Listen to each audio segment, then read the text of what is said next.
નમસ્કાર મિત્રો, સ્વાગત છે તમારું અમારી યુટ્યુબ ચેનલ જેડી સરકારી યોજનામાં. તો મિત્રો, આજના વિડીયોમાં ખેડૂતો માટે એવી અગત્યની યોજના વિશે વાત કરીશું કે જે યોજનાનું નામ છે ખાતેદાર ખેડૂત અકસ્માત વીમા યોજના. કે જે યોજના અંતર્ગત ખેડૂતો અને ખેડૂતના સંતાનોને એટલે કે પુત્ર અથવા પુત્રી અને ખેડૂત કે તેમના પત્નીને કોઈ પણ આકસ્મિક મૃત્યુ થાય તો તેવા કિસ્સામાં ગુજરાત સરકારનું જે કૃષિ ખેડૂત કલ્યાણ અને સહકાર વિભાગ દ્વારા ₹4 લાખ સુધીની સહાય મળવાપાત્ર થાય છે.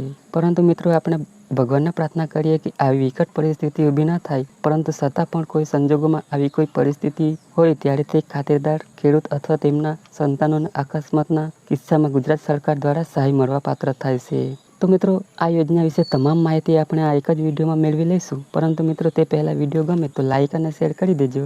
અને મિત્રો, ચેનલમાં નવા હોય તો ચેનલને સબસ્ક્રાઈબ કરી દેજો. તો ચાલો મિત્રો, વિડીયોની શરૂઆત કરીએ. તો સૌથી પહેલાં મિત્રો, આપણે વાત કરી લઈશું કે આજે ખાતેદાર ખેડૂત અકસ્માત વીમા યોજના છે તો તે યોજનાનો મુખ્ય હેતુ શું છે. તો કે મિત્રો, ખાતેદાર ખેડૂત અકસ્માતે મૃત્યુ થાય કે કાયમી અપંગતા આવે તો તેવા કિસ્સામાં ખેડૂતને વીમાનો લાભ આપી તેના પરિવારને આર્થિક રક્ષણ પૂરું પાડવા માટે આ યોજના અંતર્ગત સહાય આપવામાં આવે છે. વાત કરી લઈએ મિત્રો સહાય વિશે કે આ યોજના અંતર્ગત સહાય કેટલી અને કેવી રીતે આપવામાં આવે છે. તો કે મિત્રો, અકસ્માતને કારણે મૃત્યુ કે કાયમી સંપૂર્ણપણે અપંગતાના કિસ્સામાં 100% લેખે ₹2 લાખની સહાય છે તે આપવામાં આવે છે. પરંતુ મિત્રો, હવે નવા ઠરાવ મુજબ 2 લાખને બદલે ₹4 લાખની સહાય છે તે આપવામાં આવે છે.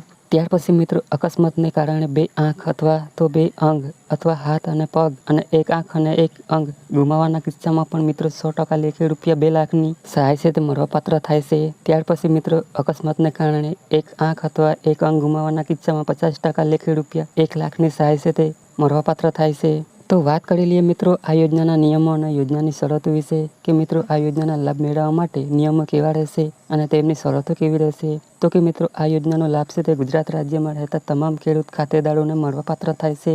પછી તે કોઈ પણ વર્ગના ખેડૂત ખાતેદાર હોય, જેમ કે એસટી કેટેગરી, ઓબીસી અને ઈડબ્લ્યુએસ એટલે કે જનરલ, કોઈ પણ વર્ગના ખેડૂત ખાતેદારને આ યોજનાનો લાભ છે તે મળવાપાત્ર થાય છે. તે સિવાય મિત્રો, મૃતક અથવા કાયમી અપંગ વ્યક્તિ ખાતેદાર ખેડૂત હોવું જોઈએ અથવા તો ખેડૂત ખાતેદારના પતિ અથવા તો પત્ની હોવા જોઈએ. તેમજ મિત્રો, ખેડૂત ખાતેદારનું મૃત્યુ અથવા તો અપંગતા છે તે અકસ્માતના કારણે થયેલું હોવું જોઈએ. જેમાં મિત્રો, ખેડૂત ખાતેદારનું જો મૃત્યુ આપઘાત અથવા તો જો કુદરતી રીતે થયું હોય તો તેવા કિસ્સામાં આ યોજનાનો લાભ છે તે મળવાપાત્ર થતો નથી. તેમજ મિત્રો, અહીં મૃતક અથવા કાયમી અપંગ વ્યક્તિ ઉંમર પણ નક્કી કરવામાં આવેલી છે. મૃતક અથવા કાયમી અપંગ વ્યક્તિની ઉંમર છે તે ઓછામાં ઓછી 5 વર્ષની હોવી જોઈએ અને મિત્રો વધુમાં વધુ 70 વર્ષની હોવી જોઈએ. જો મિત્રો 70 વર્ષ કરતાં વધારે ઉંમર હશે તો પણ આ યોજનાનો લાભ છે તે મળવાપાત્ર થતો નથી. તે સિવાય મિત્રો, આવી પરિસ્થિતિ ઊભી થયાના 150 દિવસમાં તમારા જિલ્લામાં આવેલા ખેતીવાડી અધિકારીશ્રીના કચેરીમાં અરજી કરેલી હોવી જોઈએ. વાત કરી લઈએ મિત્રો આ યોજનાનો લાભ મેળવવા માટે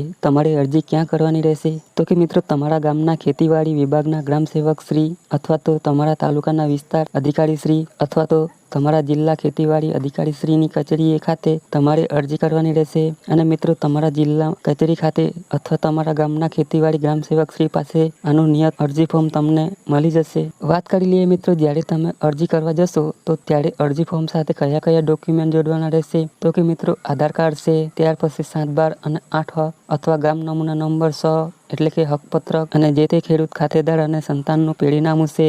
ત્યાર પછી મિત્રો, FIRની નકલ છે, પોલીસ પંચનામા રિપોર્ટ છે, પોલીસ ઇન્ક્વેસ્ટ પંચનામું અથવા તો કોર્ટ હુકુમ છે તે પણ તમારે જોડવાના રહેશે. ત્યાર પછી મિત્રો, સારવાર લીધેલી હોય તો તે દવા અને ખરીદેલ બિલની નકલ છે તે પણ તમારે જોડવાની રહેશે. ત્યાર પછી મિત્રો, જન્મ તારીખનો પુરાવો એટલે કે શાળા સોરજાનું પ્રમાણપત્ર છે. ત્યાર પછી મિત્રો, મરણનો દાખલો છે, ડ્રાઇવિંગ લાયસન્સ છે અને બેંક પાસબુકના પ્રથમ પાનાની નકલ અથવા તો રદ કરેલ ચેક છે. તો મિત્રો, આ મુજબ ડોક્યુમેન્ટ તમારે અરજી કરવા જાવ તો અરજી ફોર્મ સાથે જોડવાના રહેશે. મિત્રો, જે તે ઘટના થઈ હોય ત્યારથી લઈ 150 દિવસ એટલે કે 5 મહિનાની મુદત પૂરી થાય તે પહેલા જે તે જિલ્લાની ખેતીવાડી ઓફિસ ખાતે જઈ તમારે અરજી ફોર્મ સાથે આટલા ડોક્યુમેન્ટ જોડી તમારે અરજી જમા કરાવી દેવાની રહેશે. મિત્રો, આ યોજના વિશે તમારે વધુ માહિતી મેળવવી હોય તો તમારા વિસ્તારના એટલે કે તમારા ગામના ખેતીવાડી ગ્રામ સેવક શ્રી અથવા તમારા તાલુકાના વિસ્તરણ અધિકારી શ્રી ખેતી અથવા તો તમારા જિલ્લાની જિલ્લા ખેતીવાડી ઓફિસ ખાતેથી આ યોજનાનું ફોર્મ મેળવી શકો છો. અને મિત્રો, ત્યાંથી વધુ